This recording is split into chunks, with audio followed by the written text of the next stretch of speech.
Operating ratio है ना, operating ratio समझा रहा हूं पहले क्या चीज है। ऑपरेटिंग रेशियो के लिए फॉर्मूला क्या होता है बता रहा हूं। सबसे पहले होता है operating cost divide by net sales into 100, ये होता है हमारा ऑपरेटिंग रेशियो का फॉर्मूला। अब हमको ये पता है कि सेल्स पता है क्या होता है, 100 पता है क्या होता है, ऑपरेटिंग कॉस्ट तो पता नहीं। तो ऑपरेटिंग कॉस्ट क्या होता है इसके बारे में छोटी सी जानकारी दे चुके हैं, पर ये नहीं पता कि वही ऑपरेटिंग कॉस्ट है। Cost of goods sold, cost of goods sold plus operating expenses, ये हो जाता है हमारा ऑपरेटिंग कॉस्ट। ठीक है, कॉस्ट ऑफ गुड्स सोल्ड और ऑपरेटिंग एक्सपेंसेस को मिला के। तो उसको समझने का तरीका और याद करने का तरीका कि ऑपरेटिंग कॉस्ट कैसे याद रहे, तो उसका तरीका है कि ये फॉर्मेट को याद रखना कि भाई नेट सेल्स, जैसे मान लीजिए नेट सेल्स कितने का है, 100 रुपये है। इसमें हम क्या करते हैं, कॉस्ट ऑफ गुड्स सोल्ड को पहले माइनस करते हैं, तो क्या आता है हमारा,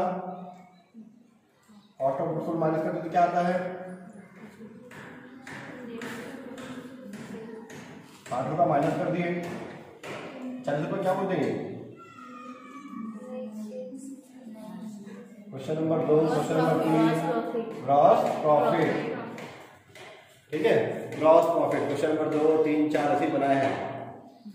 फिर जो मैंने आप लोगों को पिछली क्लास में जो बताया था, ग्रॉस प्रॉफिट में ऑपरेटिंग एक्सपेंसेस को माइनस करते थे, ऑपरेटिंग एक्सपेंसेस को माइनस करते थे। मान लीजिए ऑपरेटिंग एक्सपेंसेस इसमें है 10 रुपए, तो आपका 30 रुपए जो आता है वो आता था net operating profit, net operating profit आता था। ठीक है, मैंने पिछली क्लास में आपको बताया था कि ग्रॉस प्रॉफिट में ऑपरेटिंग एक्सपेंसेस को माइनस करने के बाद आता है net profit, net operating profit. Net operating profit में हम लोग नॉन ऑपरेटिंग एक्सपेंसेस को माइनस कर देते थे, नॉन ऑपरेटिंग एक्सपेंसेस को माइनस कर देते थे। जैसे मान चलो वो कितना है, वो भी 10 रुपये मान लीजिए, ठीक है, तो 20 रुपये हमारा आ जाता था net profit, net profit business का शुद्ध लाभ। ठीक है, तो सीधी सी बात है कि नेट सेल से नेट ऑपरेटिंग प्रॉफिट कैसे आया, कॉस्ट ऑफ गुड्स सोल्ड को माइनस करके और ऑपरेटिंग एक्सपेंसेस को माइनस करके, मतलब कॉस्ट ऑफ गुड्स सोल्ड और ऑपरेटिंग एक्सपेंसेस को मिला के हमारा ऑपरेटिंग कॉस्ट आता है। ठीक है, अगर मैं सेल्स में से ऑपरेटिंग कॉस्ट माइनस कर दूं तो मेरा क्या आ जाएगा, नेट ऑपरेटिंग प्रॉफिट। ठीक है, अगर मैं सेल्स में से ऑपरेटिंग कॉस्ट माइनस कर दूं तो मेरा आ जाएगा आंसर नेट ऑपरेटिंग प्रॉफिट आ जाएगा। मतलब इस ऑपरेटिंग कॉस्ट में कॉस्ट ऑफ गुड्स सोल्ड भी जुड़ा है और ऑपरेटिंग एक्सपेंसेस भी जुड़ा है। Operating expenses, non operating expenses में बता चुका है ना पहले भी, अभी बता देता हूं। ऑपरेटिंग एक्सपेंसेस मतलब ऐसे खर्चे जो बिजनेस के लिए यूज होता है। देखो, ऑपरेटिंग हो चाहे नॉन ऑपरेटिंग हो, दोनों इनडायरेक्ट है। इनडायरेक्ट का मतलब होता है जो बिजनेस में डायरेक्ट किसी वस्तु या सेवाओं से संबंधित नहीं होता, वो इनडायरेक्ट होता है। अब इनडायरेक्ट के दो भाग में बांटे हैं, ऑपरेटिंग और नॉन ऑपरेटिंग। ठीक है, संचालन व्यय, गैर संचालन व्यय। ठीक है, संचालन व्यय जो बिजनेस को चलाने के लिए लगता ही है, सैलरी, रेंट, कमीशन। ठीक है, और नॉन ऑपरेटिंग एक्सपेंस मतलब जो बिजनेस को चलाने के लिए नहीं लगता फिर भी देना पड़ता है, टैक्स, दान। ठीक है, ये सब चीजें हैं। ठीक है, तो याद रखना ऑपरेटिंग कॉस्ट। अब हिंदी में बताता हूं आप लोगों को, संचालन व्यय और संचालन लागत।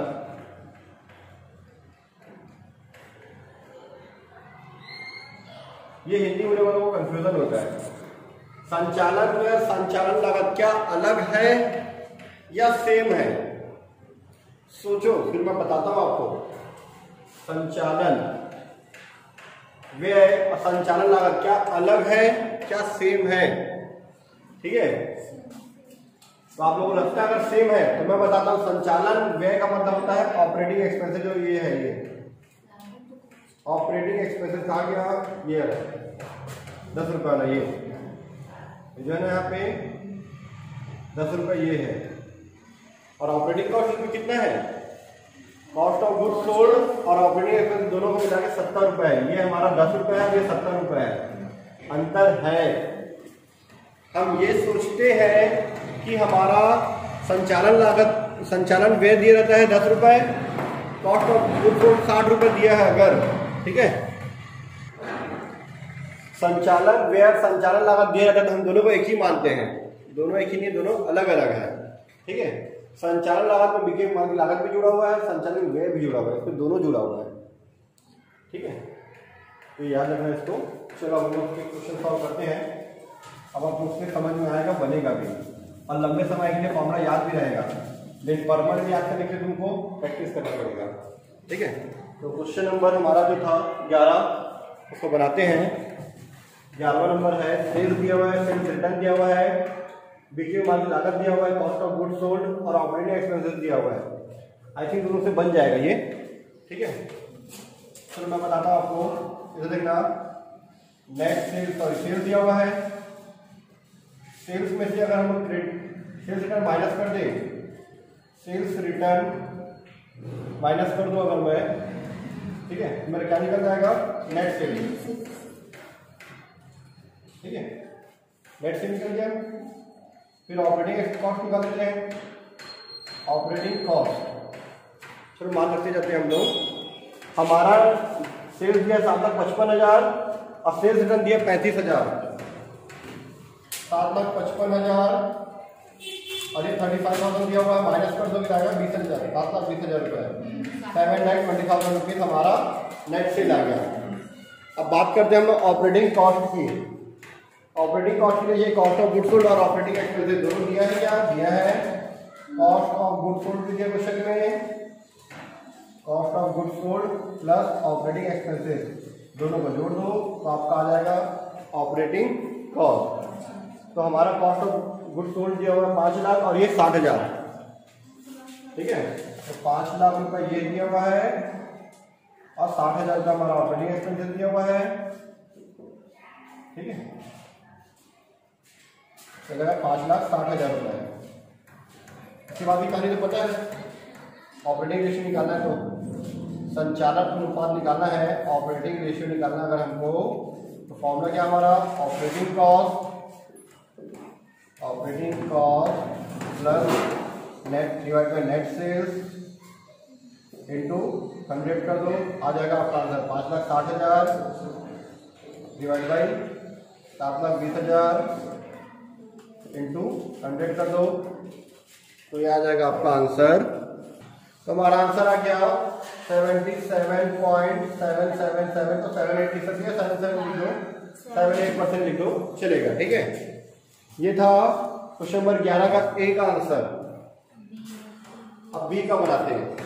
बी के लिए क्या करना पड़ेगा,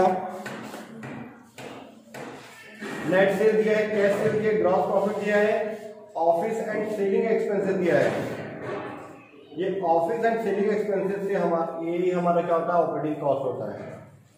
नेट सेल दिया हुआ है, आखिर सेल्स, नेट सेल की जरूरत होती है, नेट सेल दिया हुआ है तो कैश सेल से कोई लेना देना नहीं है, ठीक है। उधर देखना, सबसे पहले यहाँ पे कॉस्ट ऑफ गुड्स सोल्ड गायब है, कॉस्ट ऑफ गुड्स सोल्ड गायब है क्वेश्चन में। कैसे निकलेगा कॉस्ट ऑफ गुड्स सोल्ड, तो इधर देखना, नेट सेल दिया हुआ है कितना, 8 लाख, ग्रॉस प्रॉफिट दिया है 2 लाख, तो हमारा net cost of goods sold निकल गया।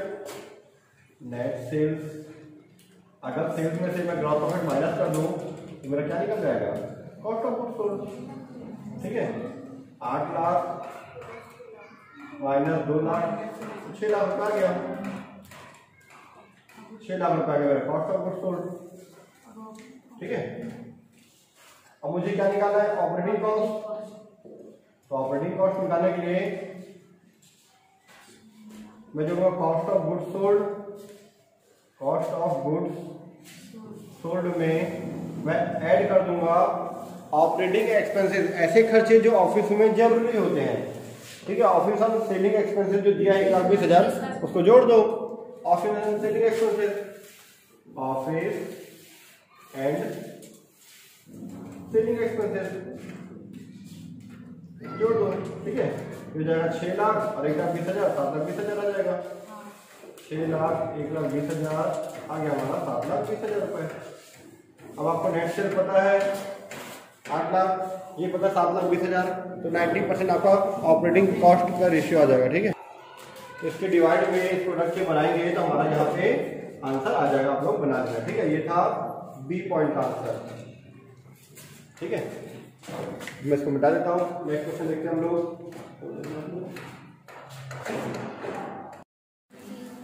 तो क्वेश्चन नंबर 12 लेगा। 12 में ग्रॉस सेल दिया हुआ है। ग्रॉस सेल मतलब नहीं, मैं डायरेक्ट नेट सेल से बना रहा हूँ। नेट सेल्स 30 लाख रुपए। ठीक है, इसमें कॉस्ट ऑफ सेल दिया हुआ है। कॉस्ट ऑफ सेल मतलब cost of goods sold 18 lakh रुपए दिया है। तो ब्रैकेट मतलब माइनस परसेंट का 12 लाख रुपए दिया गया मेरा ग्रॉस प्रॉफिट। इसके साथ में कुछ नहीं लिखा, मैं लिखूंगा यहाँ पे ग्रॉस प्रॉफिट। फिर मेरा ऑपरेटिंग एक्सपेंसेस दिया हुआ है, तो गलती से ऑपरेटिंग कॉस्ट लिख दिया है, तो ऑपरेटिंग एक्सपेंसेस है। ऑपरेटिंग एक्सपेंसेस ये दिया हमारा 7,80,000, तो 4,20,000 दिया, निकालने की जरूरत नहीं है, निकला हुआ है। आप लोगों के पास पहले से निकाल के दिया हुआ है। इसको बोलते हैं हम लोग net operating profit. Net operating profit. ठीक है, 4,20,000। इसमें फिर इंटरेस्ट माइनस कर दो, नॉन ऑपरेटिंग एक्सपेंसेस बोलते इसको 20,000। तो कैलकुलेटर की जरूरत नहीं है बेटा, आप लोग उधर देख लो, बस 4 लाख रुपए सब निकाल के दिया हुआ है। ठीक है, ये हो गया। उसके बाद यह आया हमारा टैक्स देने के पहले का प्रॉफिट। ठीक है, इसको लिखते हैं net profit before tax. Net है ना, नेट प्रॉफिट बिफोर टैक्स। उसमें आज लिखा है प्रॉफिट लिखना, बस और कुछ नहीं। नेट प्रॉफिट बिफोर टैक्स, इसमें मैं टैक्स माइनस कर दूंगा। प्रोविजन फॉर टैक्स दिया 1 लाख रुपए, minus provision for tax. Provision for tax दिया हुआ है 1 लाख रुपए, माइनस कर दिया मैंने। फिर आ गया 3 लाख रुपए आ गया net profit. Net profit after tax या नेट प्रॉफिट बोलते हैं इसको हम लोग।